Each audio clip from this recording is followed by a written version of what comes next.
अस्सलाम वालेकुम दोस्तों की हाल चाल ने जनाब। तुसी वेखदे पे हो अपना देश पंजाब टीवी ते मैं तुहाडा मेज़बान मुहम्मद नदीम खरल जनाब झोटी लैके आया तुहाडे वास्ते एक मीनी पैलन पूरी मरले मरले की वंड है। रसगुल्लियां रंगा जनाब इनू थन लग्या होया 3 तो 4 दिन लैंदी है सोन नू। पिछले पैर जनाब धोते ने मीण दोनों हिलदे ने सफेद चिट्टियां अखां ने मण दियां जनाब मत्थे दुए जज्जी है पैलन झोटी अपना देश पंजाब टीवी की जीनत बनी है। बहुत ही खूबसूरत पीस है जनाब। पट उत्ते 5 नंबर निशान लग्या जनाब नीली बार का और नीली बार दियां खूबसूरत शहजादियां और बेहतरीन क्वालिटी के पीस अपना देश पंजाब टीवी की जीनत होंगे ने। यह तुहाडे सामने लैके हाज़र हैं जी। वीडियो अच्छी लगे लाइक शेयर ते कमेंट करना है जनाब जरूर और दसना है पूरे पाकिस्तान दे विच कि नीली सिर्फ अपना देश पंजाब टीवी ते मिलती है।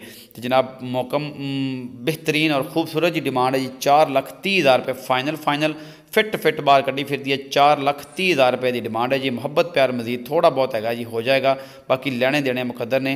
जनाब पाकिस्तान जिंदाबाद ते जनाब पाक आर्मी जिंदाबाद।